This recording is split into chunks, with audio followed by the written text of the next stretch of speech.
أعوذ بالله من الشيطان الرجيم يا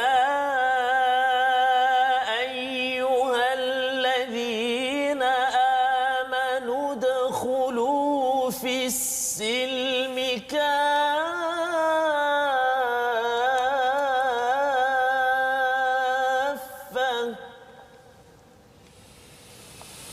ادخلوا في السلم كافة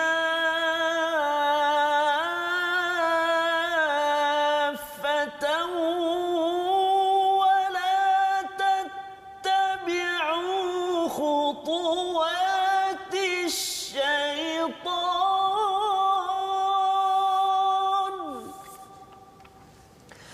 إنه لكم عدو مبين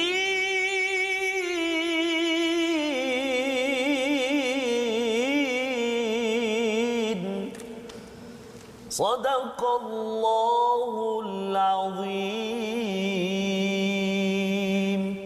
Surahul Azim. Assalamualaikum warahmatullahi wabarakatuh. Alhamdulillah wassalatu wassalamu ala Rasulillah wa ala alihi wa man walah. Asyhadu la ilaha illallah, asyhadu anna Muhammadan abduhu wa rasuluh.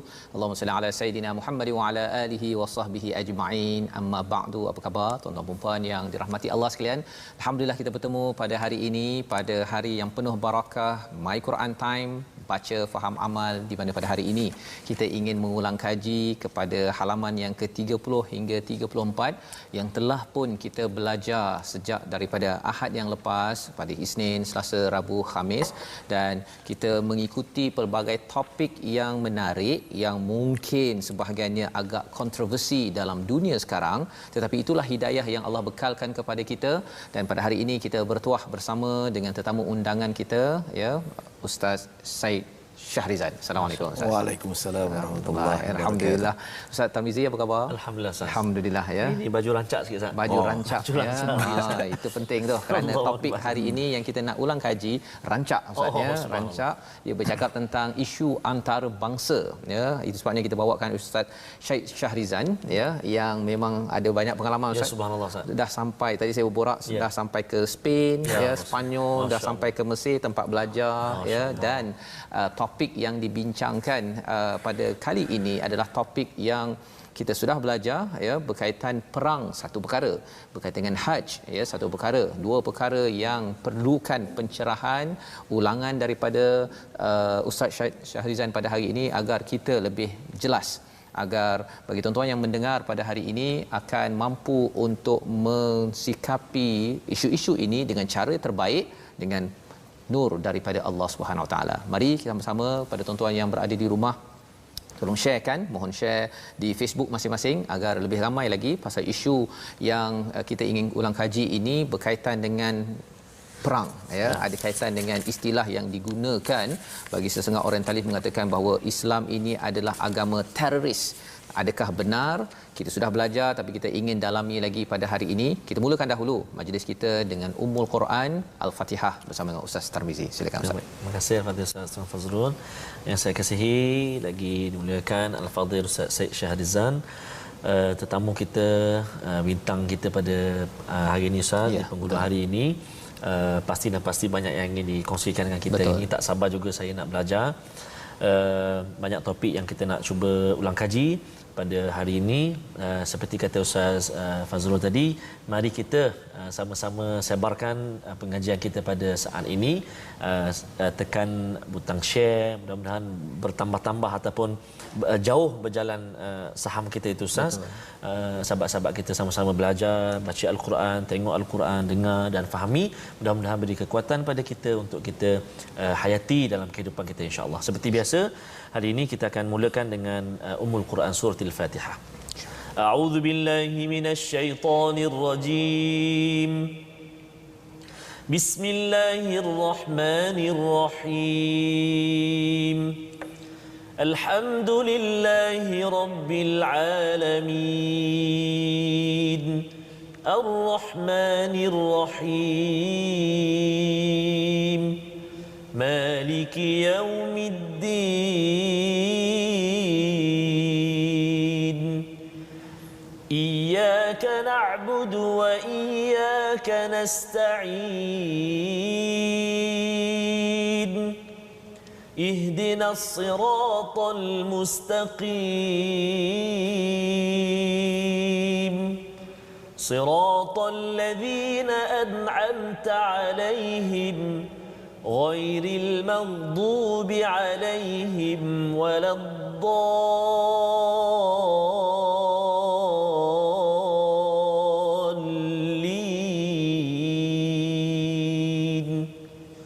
آمين. Surah Al-Azim.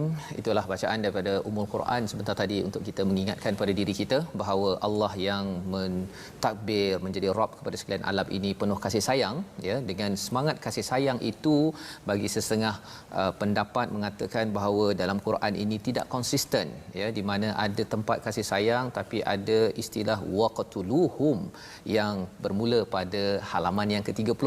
Jadi mari sama-sama kita menyimak kembali ayat 191 hingga ayat 193 untuk kita memahami kaitan ayat ini, kaitan perang dengan kasih sayang Allah Subhanahu Wa Taala, yang kita nak pastikan jangan kita tergugat keimanan kita bahawa Allah itu Maha Penyayang dengan hidayah pada ayat 191 hingga ayat 193. Jadi jom kita baca sama-sama. Ustaz, kita teruskan, dan Ustaz Syarizan nanti sebagai pendakwah bebas yang banyak pengalaman, ya Ustaz, ya. Ini ayat kontroversi Ustaz, ya. Jadi kalau boleh nanti Ustaz menyentuh ayat ini dan mencerahkan lagi bagi penonton yang berada di rumah agar kalaulah mereka pergi ke US ke ataupun kalau pergi ke mana-mana pun, bila cakap agama Islam ni agama yang kata je penyayang, ya, tetapi sebenarnya tidak, dan dibawakan ayat ini, tuan-tuan di rumah dapat menjawab dengan cara yang terbaik pencerahan daripada Ustaz Syed Syarizal. Jadi kita mulakan dahulu ulang kaji kita daripada ayat 191 hingga ayat 193. Jom. Terima kasih kepada Ustaz Tuan Fazrul. Sahabat-sahabat Al-Quran, bagi Ustaz Syed Syarizal Syed Muhammad, hari ini kita nak mulakan ulang kaji kita Ustaz dengan membaca 1, 2, 3 ayat dari juzuk yang kedua ini. Dan ayat yang kita nak baca ni, tuan-tuan dan puan-puan sahabat Al-Quran semuanya, terletak di muka surat yang ke-30 atas sekali, kan. Dan ayat bila Ustaz sebut tadi ayat pasal perang, Ustaz. Perang. Kalimah-kalimah dia pun Ustaz mencabar, Ustaz. Mencabar.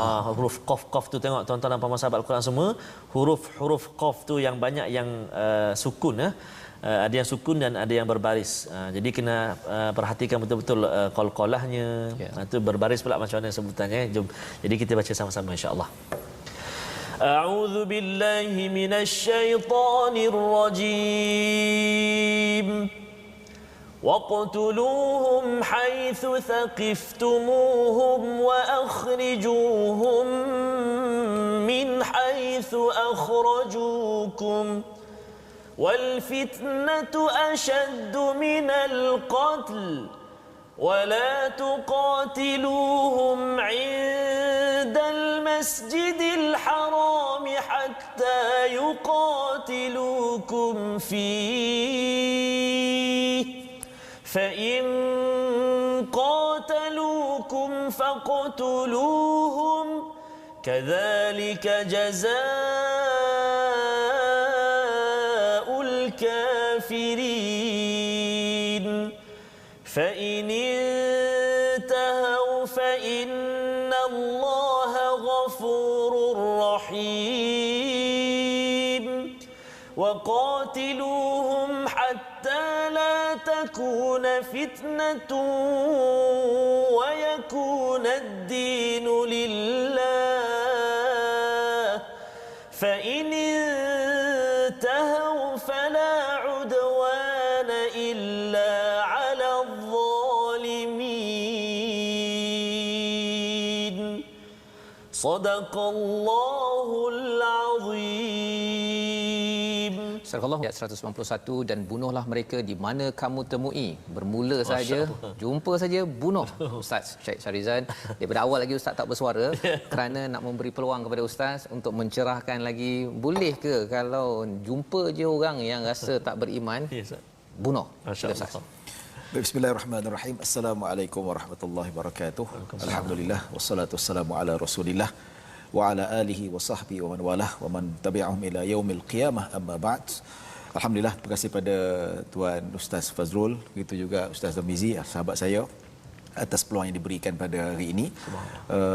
Patut yang cerita pasal ni hos kita yang betul. Patut saya jadi hos.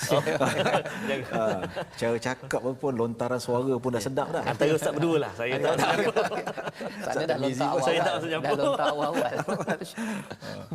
Saya mengikuti Quran Time di hari ke hari, buka TV ke. Tengok ustaz kita, masya-Allah. Saya kata walaupun masuk dah ini memang dah lama mengkaji Al-Quran. Kan? Jadi berbalik pada jawab soalan tu, memang kata waqtuluhum haitsu thaqiftumuhum. Jadi kalau ikut literally, nampak orang kafir je bunuh, orang kafir je bunuh. Dan ini memang ayat yang sangat kontroversi yang dilemparkan oleh golongan-golongan barat, terutamanya ya, mungkin orientalis, mungkin mereka yang ada sifat Islamfobia dan sebagainya. Ayat ini yang sering dicanang. Bahkan orang-orang yang mengaku Islam yang mana dia bawa dalam konteks wacana liberal pun sama sekali, 2x5 juga. Dia nak tunjukkan kita ni Al-Quran perlu dirubah, perlu diedit balik. Dia kata antara yang perlu diubah ini, dia kata ayat yang membawa kepada fitnah, membawa permusuhan, nak menunjukkan bahawa Islam ini bukan agama rahmah. Tapi bila kita sebut balik ayat itu, tak boleh kita nak faham secara literal, kena faham dari konteks sebenarnya. Saya pernah jumpa lah ada seorang hamba Allah ni, dia ada ala-ala liberal sikit. Dia kata dia baca ayat ni, saya kata okey, baca ayat sebelum tu. Itu tolong baca. You baca ayat sebelum tu, you tahu apa maksud ayat ni. Ayat sebelum tu, ayat yang 190, disebut Allah Subhanahu wa taala berfirman, wa qatilu fi sabilillah allazina yuqatilunakum wa la ta'tadu. Allah kata pergi perang jalan Allah orang yang memerangi kamu. So maksudnya bunuhlah di mana saja musuh-musuh Islam, musyrikin yang tidak beriman pada Allah, yang mana ketika memerangi kamu tu, dia perangi kita tu dalam medan perang. So kita nampak, oh ini awak ni handsome, saya tak nak bunuh lah. Dia bunuh kita dulu. So nampak dia bunuh lah sebelum dia bunuh kita. Kalau kita tak bunuh dia, sebab dia memang nak memerangi kita, kalau kita kalah akan memberi fitnah yang lebih besar pada agama kita. Dan apabila kita lihat pada ayat yang ke-191, kita nampak lah ya, wa akhrijuhum min haitsu akhrajukum. Kesannya kenapa peperangan ini dia halau kita, ambil harta kita, bunuh anak dan isteri, keluarga dan sebagainya. Memang sangat-sangat memusuhi, bukan sekadar memusuhi berdasarkan kata-kata biadab, tapi melibatkan nyawa, pertumpahan darah ya. Dah tak cukup, dah dihalaunya umat Islam, dia nak serang lagi, maka berlakulah perang Badar. Jadi maka Allah kata nampak saja musuh Allah yang memang nak memusuhi agama Allah, nak padamkan cahaya Allah dekat dunia ni, tambah lagi dia tak ada seorang pun orang Islam dekat dunia ni, maka bunuhnya. Saya pernah ya ustaz saya dekat Manchester masa tu. Saya pernah saya kerja saya teman orang rumah dia belajar sana, dia lecturer. Jadi saya kerja part time cleaner, bersih tandas, bersih apa. Jadi ada seorang Mak Saleh ni, dia sukalah dia dengar, dia kata macam mana dah Al-Quran suruh umat Islam bunuh seluruh umat Islam. Dia kata fight the musyrikun collectively. Kita tahu ayat tu dah. So, macam biasa saya perangkap, boleh sambung tak ayat tu? Boleh sambung tak ayat tu? Oh, I don't know. I have no idea, dia kata. Kata you sambung lah, you sambung, you tahu jawapan dia. Kan? Wa qatilul musyrikina kafatan kama yuqatilunakum kafah. Maksudnya kenapa kita bunuh semua orang kafir itu? Sebab dia nak bunuh kita sekali. Dia memang serang kita, dia nak habiskan kita. Takkan kita nak kata tak apalah macam tadi kan. Saya tengok awak ni walaupun kafir tapi muka-muka Ustaz Tirmizi lah. Saya sayang, saya tak jadi nak bunuh. Dia bunuh kita, tak bunuh kita, dia kejar, dia bunuh kita. Dia memang orang yang tak boleh nak dia dakwah, memang kerja nak perang, memang sesuailah bunuh tu semua sekali. Bila dia dengar tu dia, oh ya tak ya juga.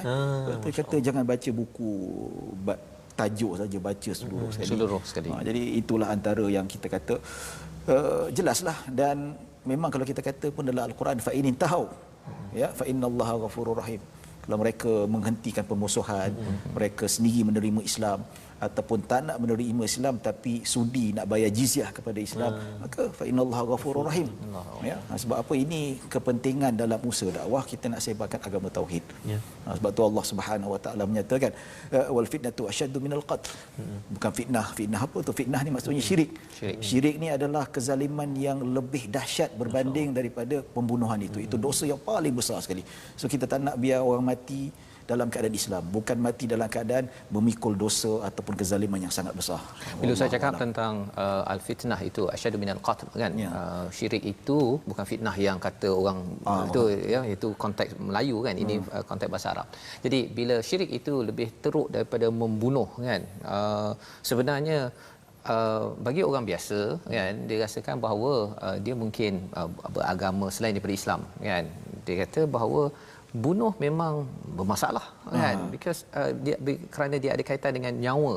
Tapi kalau syirik ini Tuhan tak boleh ke ampunkan. Dalam Kristian ada apa, savior kan, Jesus dihantar untuk menyelamatkan, tak boleh ke ampunkan semudah itu. Jadi kalau ada argument hujah begitu Ustaz ya, bagaimana melihat syirik itu memang betul-betul teruk, lebih teruk daripada membunuh tadi itu? Silakan. Yalah, jadi betul Ustaz syirik memang sebesar-besar kezaliman.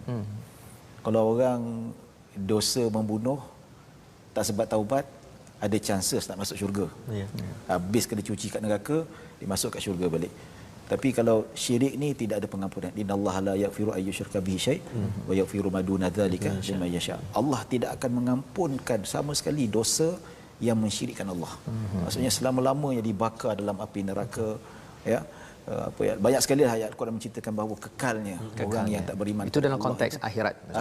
Okey, dalam konteks dunia ni apa kesan syirik ini yang melampau lebih teruk daripada membunuh tu? Boleh Ustaz cerahkan tak? Pasal orang kata bahawa itu ramai je orang yang bukan Islam yang mensyirikkan Allah, berbanding dengan dia bunuh orang, biarlah dia syirik. Kan sampai gitu sekali. Jadi itu bagi setengah orang kata tak apalah. Kan macam mana Ustaz? Bagi saya, bagi yang saya nampak tu, kita berbalik kepada apakah objektif Allah mencipta kita. Wa ma khalaqtul jinna wal insa illa liya'budun. Ya, Allah nak jadikan kita ni sama ada manusia ataupun jin untuk kita mengabdikan daripada Allah. Tadarruk, tunduk.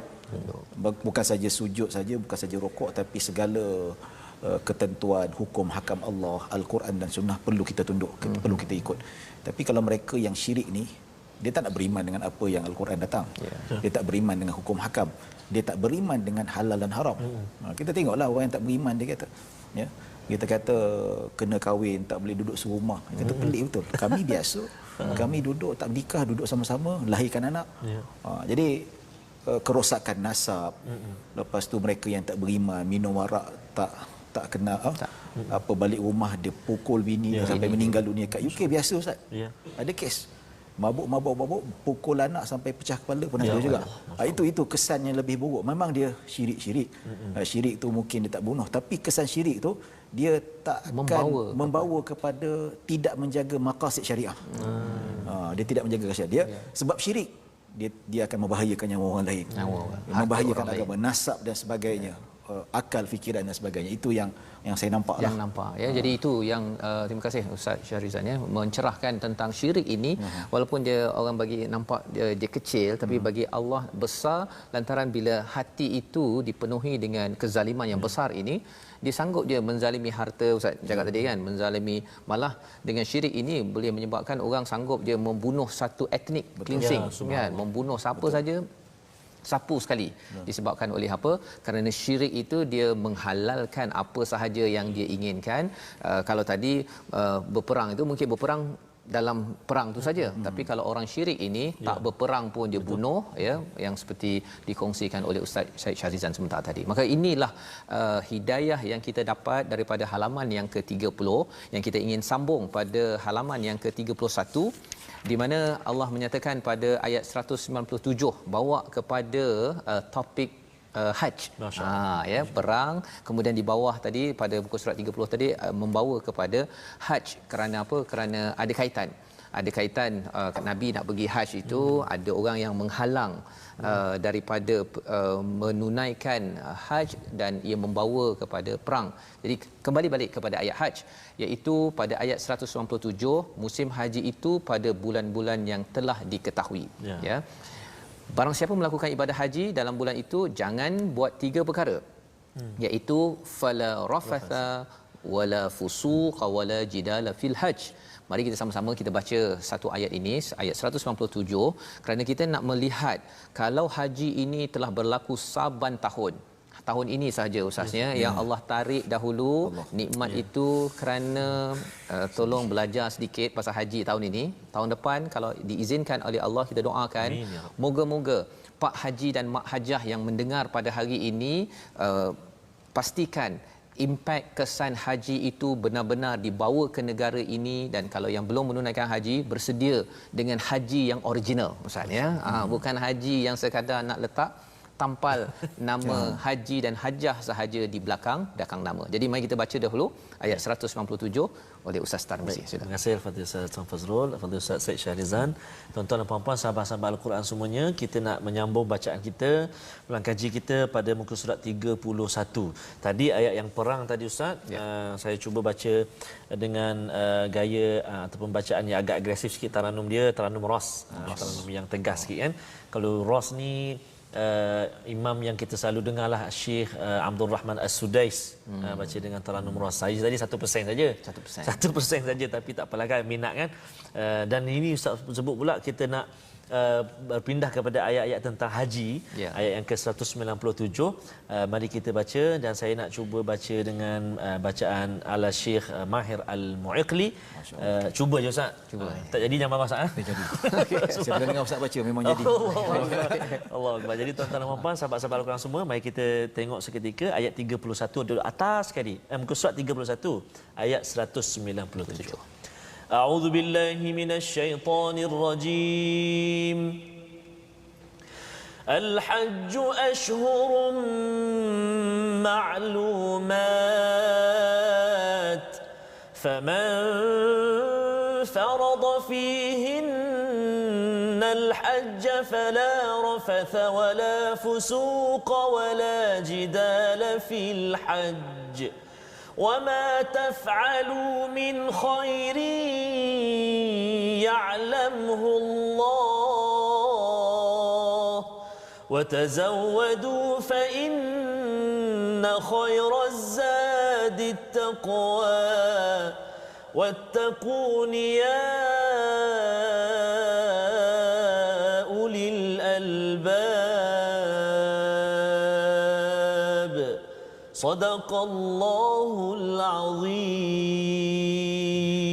Surah Allahul Azim pada ayat 197 ini Allah menceritakan tentang haji itu ada kewajipan jangan mengeluarkan rafath, jangan fusuk dan jangan jidal, ya, jangan mengeluarkan perselisihan, perkara-perkara yang berbuat maksiat dan perkataan yang tidak yang sia-sia. Dan di dalam ayat ini di hujung itu Allah menyatakan tentang wattaquni ya ulil albab, ya, yang ini Allah kata bertakwalah kepada ulul albab, orang yang betul-betul dapat point. Di dalam Al-Quran ada 16 kali ayat ulul albab ini, dan ini adalah salah satunya daripada surah Al-Baqarah. Jadi kita nak minta pencerahan daripada Ustaz Syed Syahrizan, ya Ustaz, ya, bila bercakap tentang haji ni satu latihan, ya, bagi umat Islam. Setiap tahun berjuta-juta orang datang ke Mekah, ya, dan jangan rafath, jangan fusuk, jangan jidal. Istilah bahasa Arab yang mungkin Ustaz boleh ceritakan. Dan adakah ia terhenti pada fil hajj ataupun sebenarnya dia punya impak takwa itu boleh dibawakan sampai ke Malaysia? Dan mengapa pula ada orang yang banyak soalan dalam soalan sebenarnya. Okey. Mengapa ada orang yang balik haji tu dia rasa macam dia lah lebih kuat berjidal, suka bergaduh tu. Sila Ustaz. Masya-Allah. Baik, saya teringat kata guru kami dekat Mesir, Syekh Dr. Mustafa An-Nadwi, dia orang Mansura.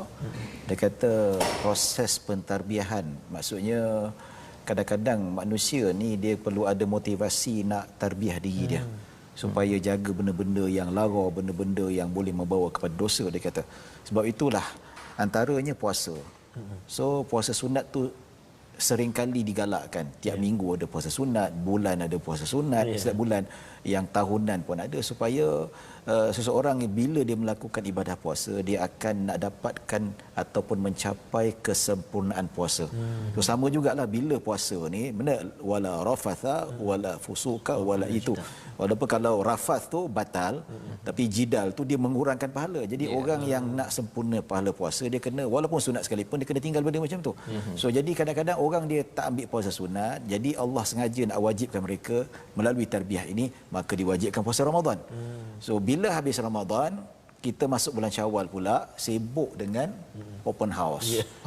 Open house tu penuh dengan membawang sana, membawang sini, kita pun tak tahu, lupa dah tarbiyah Ramadan. Macam lepas dendam. Lepas dendam.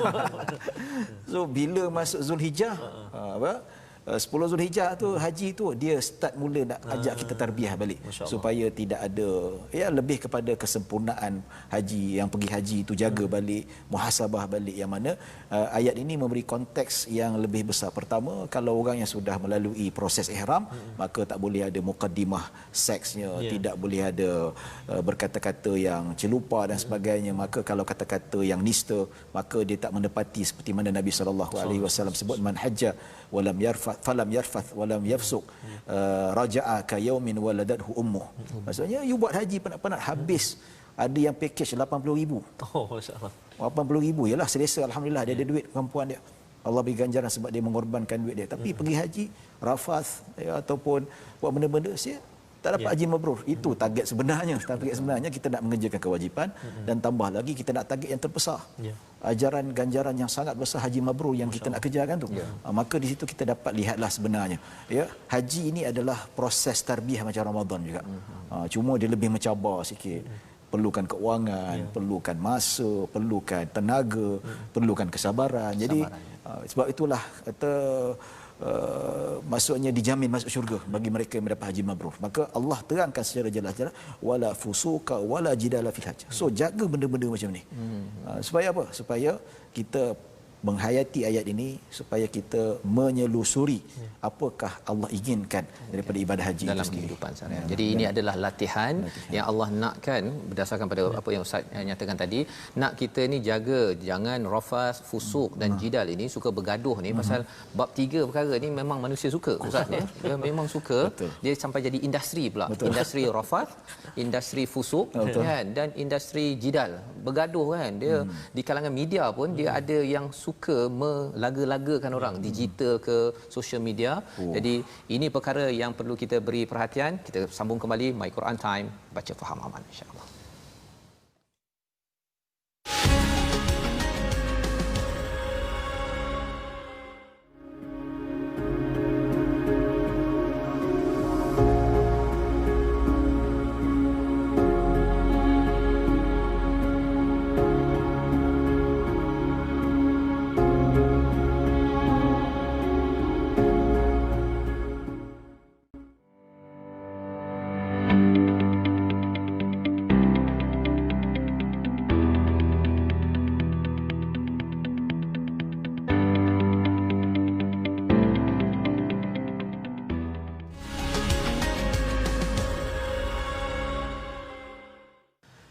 Obat hati itu 5 perkaranya.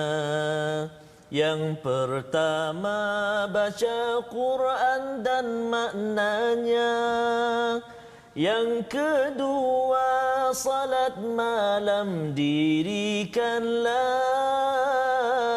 Yang ketiga berkumpullah dengan orang soleh. Allahu Akbar. Yang keempat 5 cari sendiri. Pakai yang original. Subhanallah. Alhamdulillah. Syukur kita kepada Allah SWT. Di hari yang barakah ini masih lagi kita bersama dengan Quran Time, bersama dengan Ustaz kita, Ustaz Fazrul, dan juga tetamu kita, bintang kita pada tengah hari ini, Al-Fadhil Ustaz Syed Shahrizan bin Syed Muhammad. Dan kita banyak tadi Ustaz kita berkongsi tentang ayat-ayat yang mencabar dalam suasana kehidupan hari ini, tapi dah diberi penjelasan yang amat mantap oleh Ustaz Syahid Syarizan ya. Satu perang ya, kemudian kita cakap tadi tentang haji ya. Dan ayat haji ini sebenarnya bersambung pada halaman 32 di atas itu, dan kemudian dia seperti tiba-tiba Ustaz ya, tiba-tiba bercakap tentang personaliti orang-orang yang ada masalah dalaman dia dan orang yang memang sejahtera ya. Yang kita nampak bahawa sebenarnya haj ini sebenarnya proses untuk membersihkan. Dan kalau kita tengok pada ayat yang ke-206 ya, ada cerita orang yang ada masalah hati, ada responnya yang negatif, tapi kalau orang yang amat bagus hatinya, dididik, ditarbiah, dapat dilihat pada ayat 207. Jom kita baca sama-sama. Dan kemudian kita akan melihat bagaimanakah pencerahan daripada Ustaz Syahid Syarizan untuk kita jadikan sebagai panduan hidayah daripada halaman 32 ini. Jom sama-sama. Baik, terima kasih Ustaz. Kita menyambung ulang kaji kita. Sekarang ini kita berada di muka surat 32. Kita nak baca satu ayat, iaitu ayat 207 Ustaz ya. Ya, 206 dan 206 dan 207. Ya. Mari kita baca sama-sama insya-Allah. A'udzubillahi minasyaitonir rajim. وَإِذَا قِيلَ لَهُ اتَّقِ اللَّهَ أَخَذَتْهُ الْعِزَّةُ بِالْإِثْمِ فَحَسْبُهُ جَهَنَّمُ وَلَبِئْسَ الْمِهَادُ وَمِنَ النَّاسِ مَن يَشْرِي نَفْسَهُ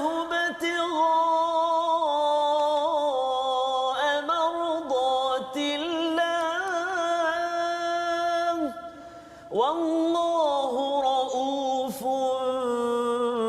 بالعباد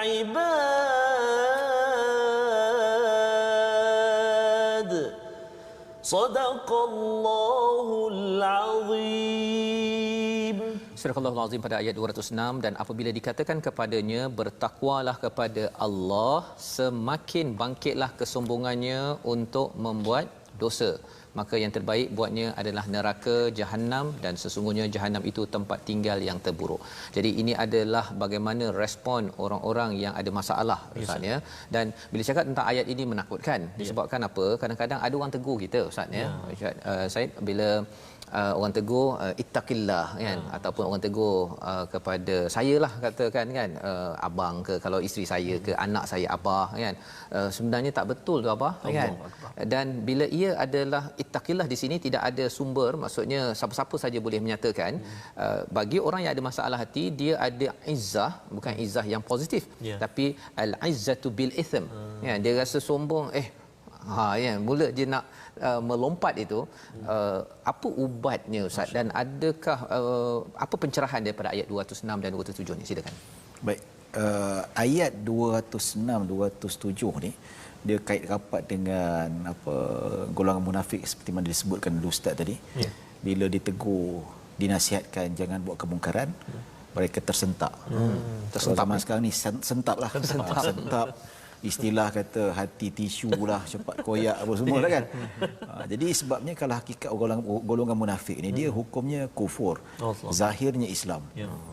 Hukum dia tak boleh dibunuh. Sebab apa? Sebab zahir dia memang sembahyang, memang zahir dia memang berpuasa, zahirnya dia apalah, seolah-olah macam dia Islam pada zahirnya, tapi Allah hanya tahu. Allah tahu yang mereka ni munafik.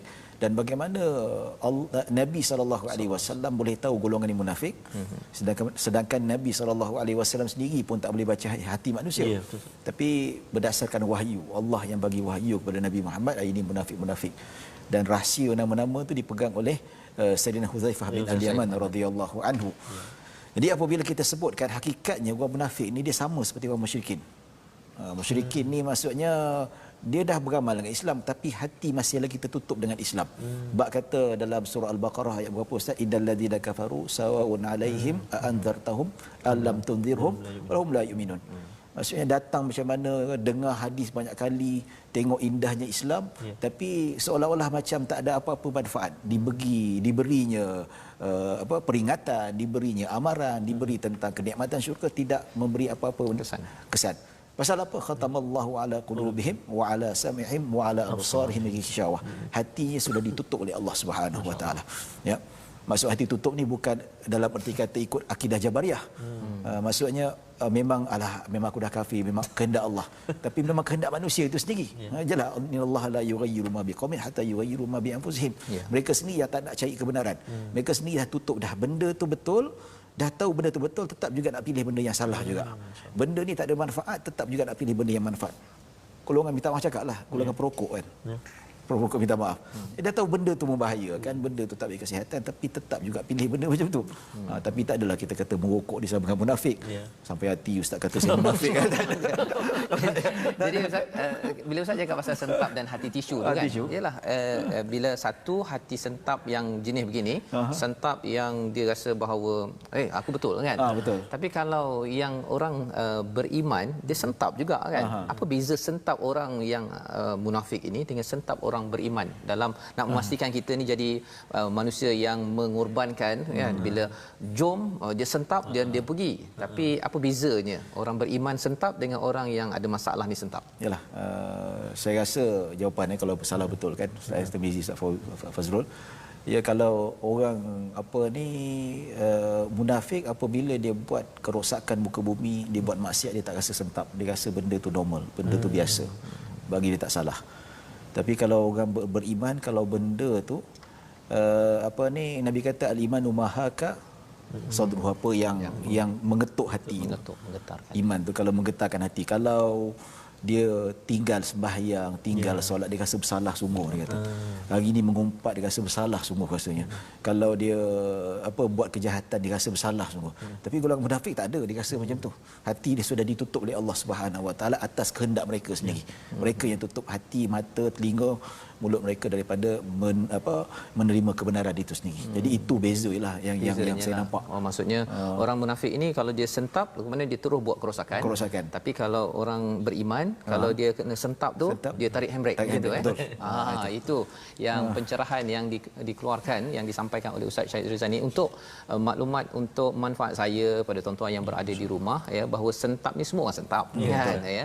Tapi sama ada sentap untuk terus tekan minyak, langgar dinding terus, ya, ataupun saya break sekejap, saya rasa saya kena bertaubat, saya rasa saya kena buat sesuatu kembali kepada Allah Subhanahu Wa Taala. Jadi itu pelajaran yang kita boleh ambil, pencerahan daripada halaman 32, dan kita nak terus lagi, ya, pasal di awal muka surat 33 itu bercakap tentang sal Bani Israel. Tanyakanlah kepada Bani Israel, ya, sebagaimana kita belajar dalam juz yang pertama, halaman 7 hingga 19 tu cakap pasal Bani Israel, Ustaz, ya. Ni ada sambung lagi ni, memang tak habis-habis kan pasal Bani Israel ni. Jadi salah satu daripada ayat yang bercakap tentang Bani Israel ini, pada ayat 213 ada cerita tentang baghyan bainahum, ya, tentang mereka ini ada rasa dengki di kalangan mereka. Tetapi Allah bawakan pada ayat 214 itu tentang ciri orang masuk syurga. Ya, kita baca dahulu tuan-tuan pada ayat 214 bersama Ustaz Tarmizi, dan kalau boleh Ustaz Said mencerahkan tentang apakah realiti ayat 214 ini dalam kehidupan umat Islam zaman sekarang, ya. Jadi Ustaz Tarmizi, mulakan dahulu. Terima kasih banyak Al-Fadhil Ustaz Tuan Fazrul, yang saya kasihi Al-Fadhil Ustaz Said Syahrizan. Sahabat-sahabat Al-Quran yang dikasihi Allah SWT sekalian, barangkali ada yang terlepas tadi Ustaz, kupasan Ustaz Said daripada awal tadi, terlepas kupasan ataupun jawapan perkongsian daripada Ustaz Said ataupun episod-episod yang sebelum ini. Jadi saya nak mengajak sahabat-sahabat Al-Quran semuanya untuk bergabung dengan kita di platform rasmi kita. Kita ada Facebook, kita ada YouTube dan juga Instagram. Facebook kita Sahabah Al-Quran My #Quran Time dan juga My #Quran Time. Kalau di YouTube boleh tengok ulang siar episod-episod yang kita nak perhatikan dalam My #Quran Time Official YouTube kita, dan juga boleh ikuti kita juga di Instagram My Quran Time Official dan juga Instagram Al-Fadhil Ustaz Said Syahrizan lah. Said Syahrizan lah. Ya, Said Syahrizan. Nama penuh Ustaz Said, subhanallah Ustaz. Terutama kalau nak tahu tentang isu-isu terkini, ya, tentang Quran, boleh ya berkongsi. Dan ya Ustaz, ya, baik, saya nak sambung ayat Ustaz, satu ayat dalam muka surat 33 ini, ulang kaji kita nak baca ayat 214, ya. Baik. A'udzubillahi minasyaitonir rajim. Am hasibtum an tadkhulul jannata wa lamma ya'tikum مثل مثل الذين خلوا من قبلكم مستهم البأساء والضراء وزلزلوا حتى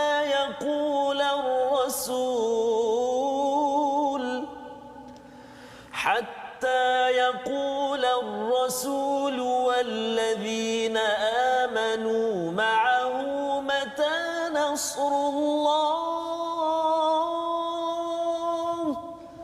ألا إن نصر الله قريب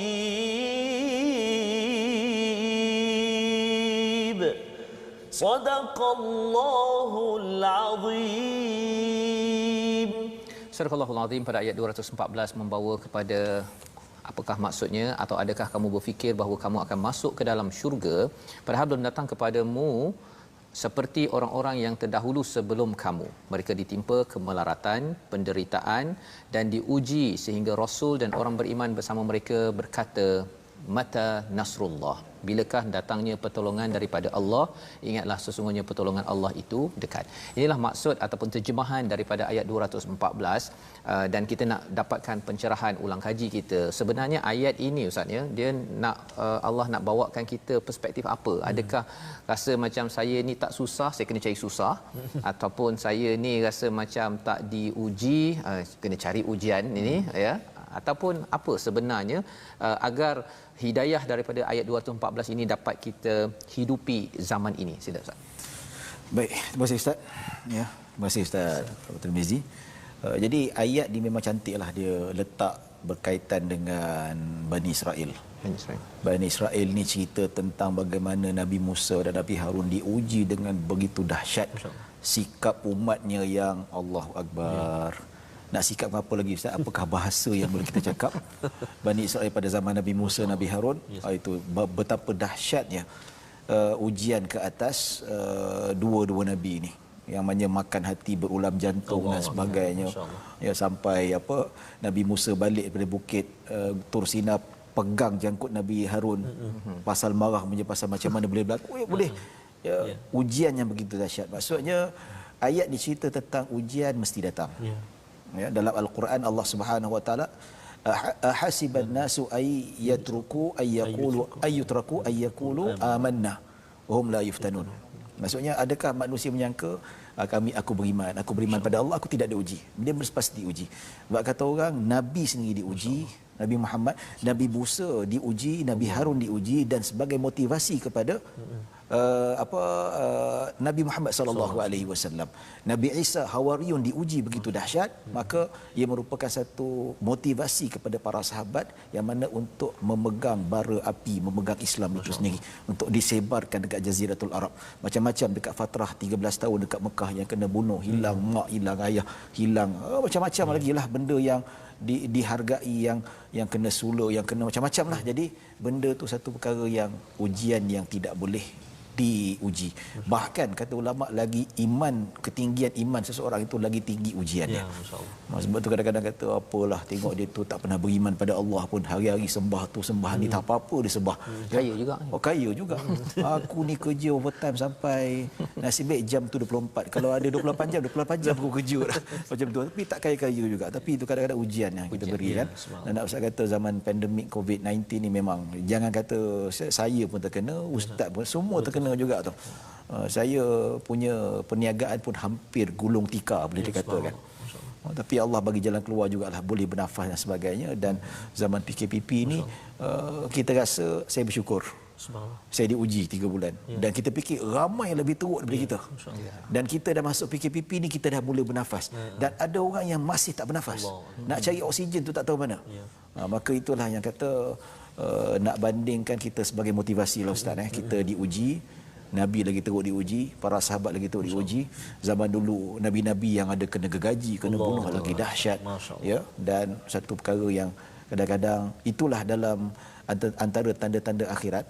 Kalau kita buka 40 hadis tanda-tanda akhirat Syekh Fahmi Zamzam, dia bawa satu hadis, dia kata manusia umat Islam yang beriman akan sentiasa diuji. Diuji makin kita rasa pandemik ni mungkin dah habis, alhamdulillah. Tak tahu apa ujian yang Allah akan datang. Sampai terkeluar daripada mulut orang beriman satu hari nanti, dia lalu kubur, alangkah baik aku jadi seperti mereka. Mati lebih baik sebab ujian datang. Jadi kita rasa Allah bagi break sekarang ni, alhamdulillah.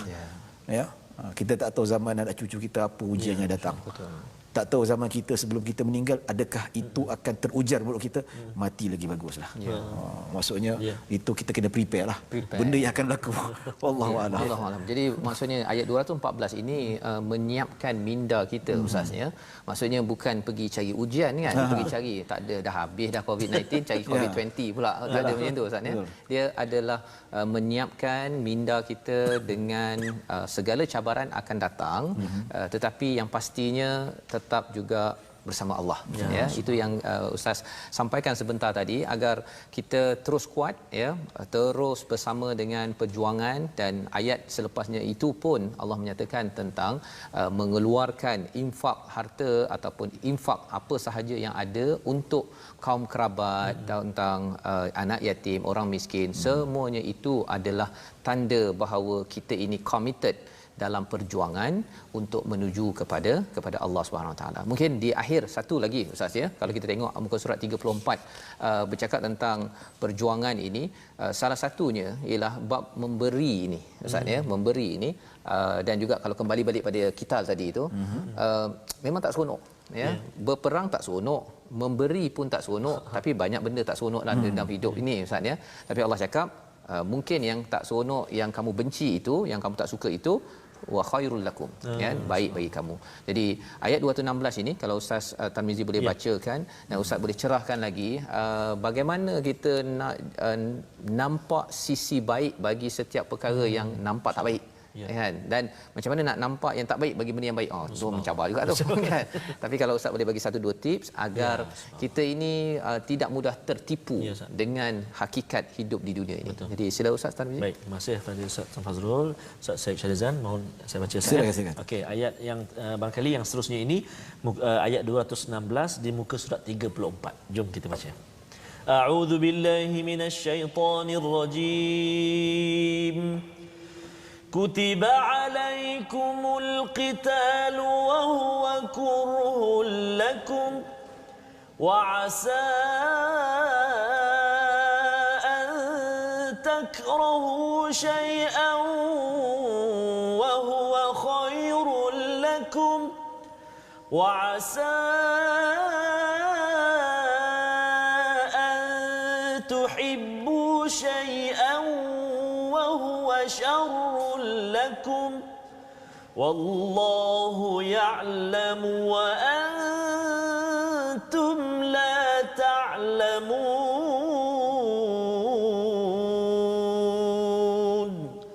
صدق الله العظيم. Surah Al-Azim, diwajibkan ke atasmu berperang walaupun kamu tidak menyukainya. Boleh jadi kamu bencikan sesuatu padahal ia baik bagimu, dan boleh jadi kamu sukakan sesuatu tetapi ia tidak baik bagimu. Allah mengetahui sedangkan kamu tidak mengetahui. Jadi Ustaz, ya, bila Allah mulakan dengan perang, Allah tahu dah manusia tak suka, ya, wa huwa kurhul lakum. Allah dah tahu dah kita tak suka. Tapi Allah menyatakan wa'asa an takrahu syai'a, ya. Kamu benci sesuatu, maksudnya sesuatu tu taklah semestinya qital semata-mata, tapi semua sesuatu tapi mungkin jadi baik.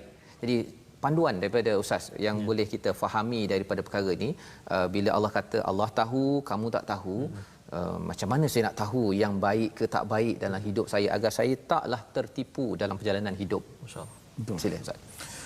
Baik Ustaz, ayat ni cerita tentang aturan Allah lah. Allah dah atur semua cantik dah.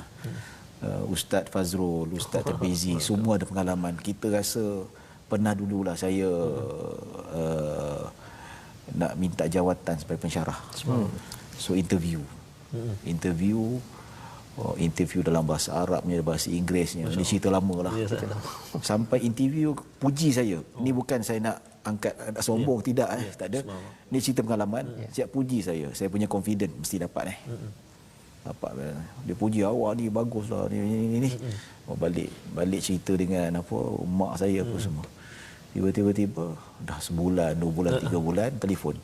tahu cik-cik gagal interview. Kita rasa panas, rasa mana. Benci kenapa? Apa silap dia ni? Apa silap dia? Kita tak tahu. Saya kata apa silap saya? Kata itu saya tak tahulah, tanya ya apa semua ni kan. Jadi sebaliknya Allah nak bagi job tempat lain. Oh subhanallah. Dekat tempat itulah yang saya bekerja, yang pernah saya bekerja sebelum ni, sebelum TV Al-Hijrah ni. Itulah saya bak kata orang tu macam-macam lah Ustaz dapat. Ya, subhanallah. Belajar macam-macam. Belajar macam-macam, dapat kelebihan ni. Kalau aku jadi lecturer ni tak dapat yang kerja sini. Macam-macam nikmat ya Allah, seronok yang kesannya masih ada sampai sekarang. Dan saya rasa Ustaz Fazrul, Ustaz Tirmizi masih ada. Betul. Kita tak suka tapi Allah dah rancang. Macam juga peperangan. Masa nak perang Badar tu, para sahabat rasa boleh ke kita 300 nak lawan 1000 tu. Mula-mula rasa berat je. Tapi bila dah menang masing-masing, aku dah bunuh 3-4 orang, aku dah bunuh ni, sampai turun ayat sebenarnya malaikat yang turun, yang bantu dan sebagainya. Jadi benda tu kalau kita bayangkanlah, ini sebenarnya ayat ni dia nak motivasi para sahabat yang kalau kita baca ayat sebelum-sebelum cerita pasal Bani Israel. Bani Israel ya, yang mana Nabi Musa suruh perang, masuk dekat Palestin, memerangi penduduk kat situ. Dia tak nak. Sampai dikepung 40 tahun, sampailah wafatnya Nabi Musa, Nabi Harun, maka bangun generasi baru yang mana pengkadiran itu diketuai oleh Nabi Uzair, barulah perang. Maksudnya jangan jadi degil seperti Bani Israel. Ya, belajar daripada Bani Israel, dia tak suka, tak buat langsung. Dia tinggalkan langsung. Jangan jadi Bani Israel. So apa dapat? Tak dapat apa-apa. Duduklah kat Sinai tu 40 tahun. Terkurung kat situ lah apa. Pasal kan? Dia kalau benci terus tak buat. Tak buat. Kita kalau benci, kalau Allah suruh buat. Buat. Subhanallah. Masya-Allah. Jadi saya pernah jumpa Ustaz, ada seorang balu, dia kata suami dia meninggal dunia. Ustaz, 4 bulan 10 hari ni tak boleh pergi shopping komplek, tak boleh nak apa, nak jogging kat taman pun tak boleh. Susah. Saya ni suami dia meninggal. Ya, tak apa puan, 4 bulan 10 hari pergi kerja cari nafkah. Tak boleh lebih ke tu Ustaz, tak boleh. Pasal apa ah? Ini ujian puan, ujian. Allah nak tengok iman kita macam mana. Allah bagi lebih baik daripada itu. Allah nak tengok kita punya kesabaran nak menghadapi benda yang kita tak suka, sedangkan itu ketentuan Allah Subhanahu Wa Taala. Jadi dia boleh terima alhamdulillah 4 bulan 10 hari tak window shopping. Lepas tu barulah lepas 4 bulan 10 hari Allah bagi dia subhanallah suami kaya. Allah. Kesabaran dia ada shopping je lepas tu. Bukan window tengok mata, dia beli sekali tu. Beli window kali ya. Window sekali dia beli tu. Sebab ini kisah benar Ustaz. Subhanallah. Lepas 4 bulan 10 hari tu, lepas 2-3 minggu sebulan tu, masya-Allah, ini ayatnya subhanallah. Subhanallah. Jadi kita tak tahu apa nak. Itulah maksudnya wallahu ya'lamu wa antum la ta'lamun. Masya-Allah, terima kasih diucapkan pada Ustaz Syarizan berkongsi ya bagaimana melihat kepada ayat 216 ini, di mana yang saya dapat tangkap sebentar tadi ialah kalau kita tak suka pun buat juga kalau Allah suruh. Lantaran apa? Lantaran apabila kita buat juga Allah akan alurkan kepada kebaikan seperti mana kisah yang Ustaz maklumkan sebentar tadi. Jadi kita berada di penghujung rancangan kita dan kita mohon pada Allah Subhanahu taala Allah mengizinkan kita melihat cahaya hidayah demi hidayah bagi setiap saat kehidupan kita, berteraskan kepada panduan dalam Al-Quran yang telah kita belajar. Kita bersama dengan Ustaz Syed Syarizan untuk doa agar Allah memudahkan urusan kita. Ustaz, silakan Ustaz. Bismillahirrahmanirrahim. Alhamdulillah rabbil alamin wassalatu wassalamu ala asyrafil anbiya wal mursalin wa ala alihi washabbihi ajmain. Amin. Rabbana zalamna anfusana wa illam taghfir lana wa tarhamna lanakunanna minal khasirin. Allahumma la sahla illa ma ja'altahu sahla wa anta taj'alul hazna idza syi'ta sahla. Ya Allah, ampunilah dosa-dosa kami. Terimalah amal soleh kami. Perbetulkanlah amalan kami. Perbetulkanlah niat kami. Tuluskanlah keikhlasan kami untuk beribadah padamu ya Allah. Ya Allah, jadikanlah kami hamba-Mu yang bertakwa serta anak-anak kami, isteri-isteri kami, rakan-rakan kami, supaya kami selamat di dunia ini dan Kau selamatkanlah kami dekat akhirat nanti ya Allah. Ya Allah, mudahkan urusan kami dunia dan akhirat, urusan anak-anak kami, urusan isteri-isteri kami, urusan saudara-saudara kami sekarang yang diuji dengan ujian yang sangat dahsyat. Kau mudahkan urusan mereka dan luaskanlah rezeki mereka dan rezeki kami ya Allah. Rabbana zalamna anfusana wa illam taghfir lana wa tarhamna lanakunanna minal khasirin. Allahumma la tada' fi maqamina hadha dhanban illa ghafartah wa la hamman illa farajtah wa la daynan illa qadaitah wa la maridan illa shafaitah wa la hajatan min hawaiji dunya wal akhirati illa qadaitaha ya rabbal alamin. Sallallahu ala sayyidina Muhammadin wa ala alihi wa sahbihi wasallam. Alhamdulillahi rabbil alamin. Amin ya rabbal alamin. Terima kasih diucapkan kepada Ustaz Syed Syarizan bersama kita pada hari ini dalam sesi ulang kaji halaman 30 hingga 34, dan kita ingin sentiasa mengulang dan mengulang mengulang panduan daripada al-Quran ini sehingga hidayah ini menjadi latar kepada kehidupan kita seharian. Dan salah satu daripada inisiatif untuk kita membawakan ulang kaji, ramai lagi dapat menatap al-Quran ini dalam kempen kita Wakaf untuk Ummah. Bagi tuan-tuan yang berada yang di rumah di mana sahaja, kami menjemput untuk sama-sama membawa mesej ini, menyumbang, dan kita ingin bawakan lebih banyak lagi mushaf untuk ditatap, diulang kaji pada setiap hari sehingga kan ummah ini akan disinari dengan hidayah panduan yang jelas daripada Allah Subhanahu Wa Taala. Kami mengucapkan ribuan terima kasih kepada Ustaz Syed Syarizan bersama dalam program kita pada hari ini.